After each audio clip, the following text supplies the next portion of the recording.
Hello everybody and welcome back to my channel. Today I'm here showing you guys how to make a Roblox GFX. So first, what you guys want to do is you're going to go ahead and go to your Roblox homepage and press create. Then you're going to press create new game and you're going to select the base plate. Once you've selected the base plate, press the green button and it's going to go ahead and launch you to Roblox Studio. Go ahead and press edit and it's going to go ahead and install Roblox Studio if you don't have it already, or it'll just open it up for you. So this is how it should look when you have Roblox Studio open. This is your base plate. So what you're going to do is you're going to go to plugins and click the load character plugin. If you don't have this plugin already, it'll be linked in the description box, so make sure to go ahead and install it. So then go ahead and type in your username and then press spawn R6. It should spawn in the middle, and this is my avatar right now. I don't really want any changes to make to my avatar, so I'm going to keep it how it is right now. I'm going to drag it down here so it's on solid base plate. If you want anything added to your GFX, maybe like an ice cream cone or something, go ahead and go to models and search for that. I'm going to go ahead and search mine. Okay guys, so I'm going to go ahead and choose a model as well. You don't really have to do a model unless you want a transparent background or a solid color background, but I'm going to go ahead and choose a model. Okay, so I think I like this model.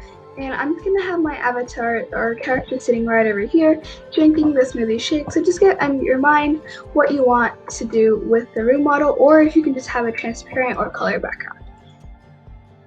When you have that figured out and you're all happy with it, you're gonna go ahead and go to your username, and then right click on it and press export selection. Then go ahead and save it to wherever you want. The same with the room model if you do have one.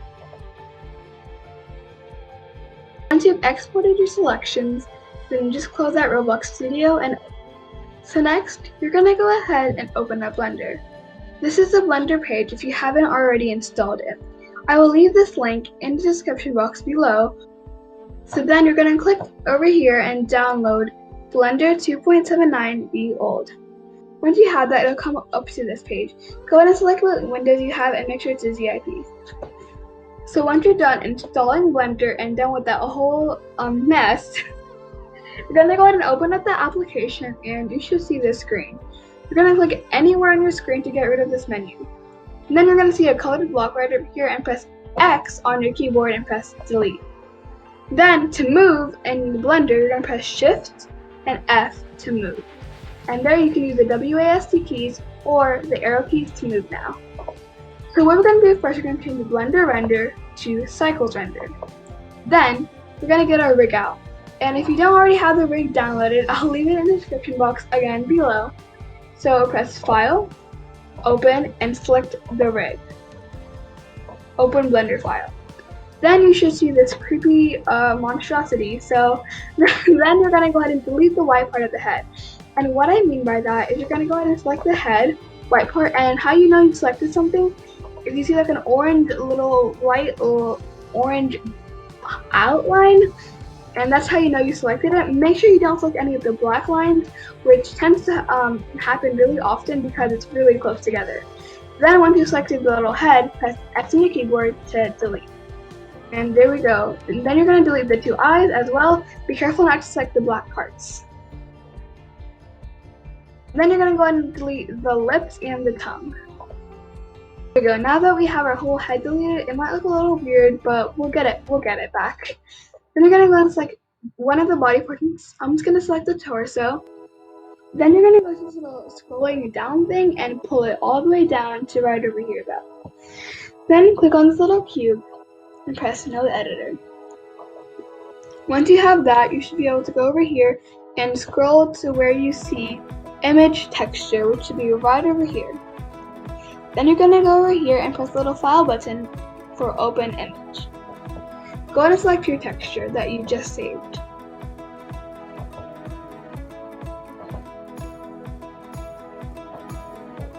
This is my avatar texture, so now that I have it open, it does look weird without the head, so I'm pretty sure we have to go get the head out. So go ahead and go to File, Import, wavefront OBJ. Then go ahead and select your avatar that you just now saved again.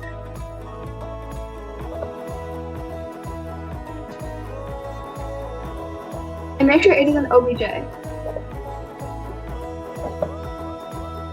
Then you should go ahead and go somewhere around. Make sure to press Shift F to move again, and then WASD keys to move around.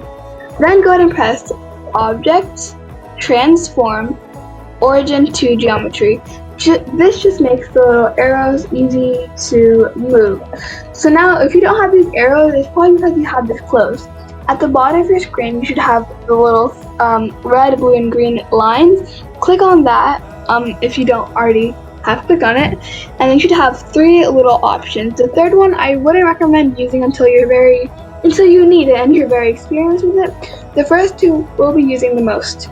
So go ahead and click on the first one that has an arrow, and then you should have this green arrow to move forward, blue arrow to move up and down, and then the red arrow to move side to side. Now what you're going to do is you're going to go ahead and right click on the head. Again, an orange yellow outline should appear. Then you're going to go ahead and press Shift and right click on the hair so that it selects both. So now you have an orange and then yellow. That means you selected both the hair and the head. So now that I have the little flower crown, I'm also going to press Shift and select that as well. And I also have these little sparkles, so I'm also going to press Shift and select that as well. I also need my necklace, so I'm going to go ahead and press Shift and select that as well. That's it, yeah. So now what you're going to go ahead and do, you're going to go ahead and use these arrows to drag it all the way back to your character. Again, Shift F to move.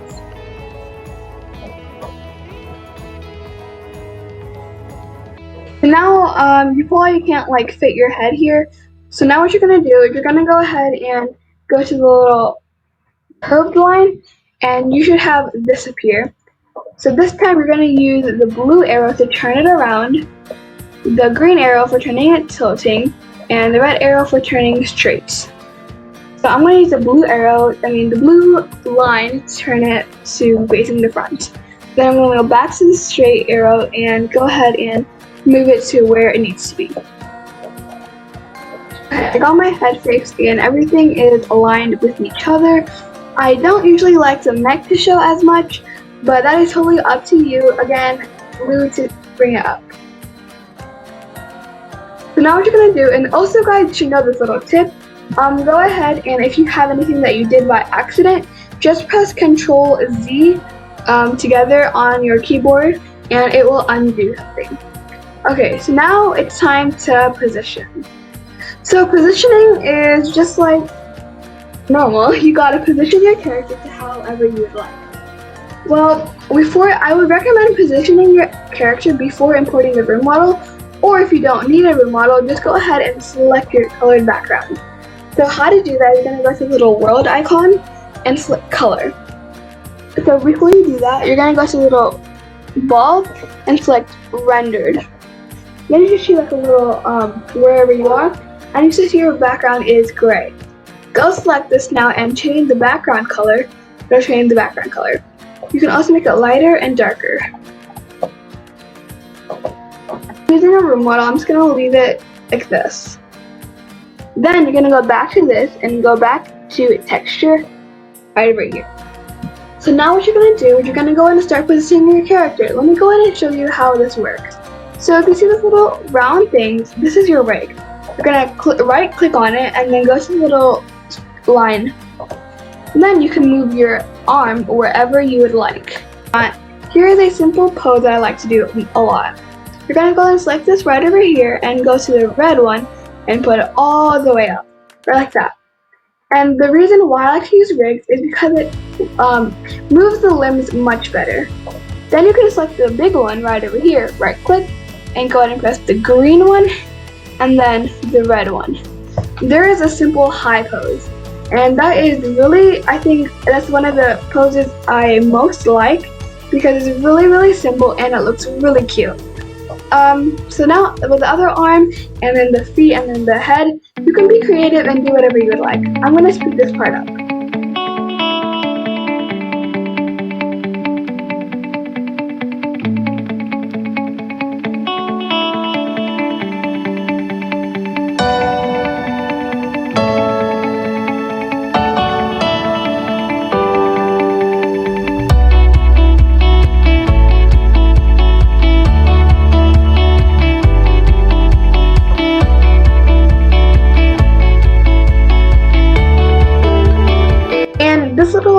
black circle thing, just go ahead and right click on it, and you should see if you cycle it or not. Then go to your head and select your hair, any accessories, etc. Make sure to right click on it with pressing shift, then only can it be selected all at once.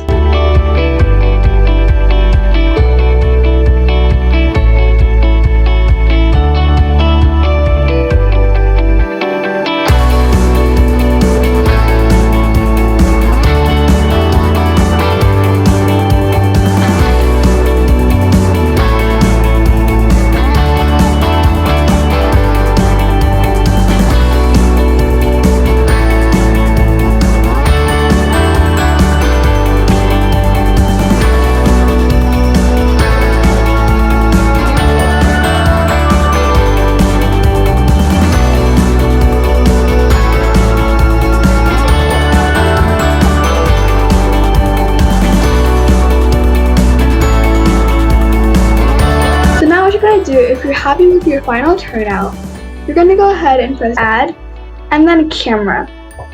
Then you're going to press view camera. There we go. Then press shift F to move, and whatever is inside this box will be what will come into your GFX. You can also change the size of your camera to whatever you would like. I'm going to change my size real quick. This is the size I want. I usually go by 2000 by 2000, and then I have my box a little bigger and how I like it. So I'm going to go ahead and position my camera. I'm going to go out of camera now since I've chosen my spot. Okay guys, the last step when you're happy with your design is to add lighting. What I usually like to do is, if I'm too lazy to add lighting, I like to go a different way and just press ambient occlusion. What this does, it just adds a more brighter version, and this is like not the official way to do things, guys, but I just like to do it to give it like a brighter glow, and if I'm too lazy to add lighting. But I'm actually going to go and add lighting this time.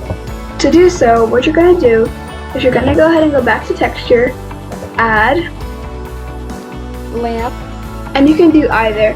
If you're beginning, I just recommend doing a point. And then whenever you have your point, you're going to go ahead and go place wherever you want, and the light will be wherever this point is. For example, if you put your point right over here next to your character, it's like the light will be coming from over here. That is a light source. Okay guys, I am happy with how it looks. So what you're going to do now is you're going to go ahead and go to render, and go ahead and press render image. Or you can go to the camera and press render. I'm just going to go ahead and render from over here. Now we just have to wait till our image is fully done.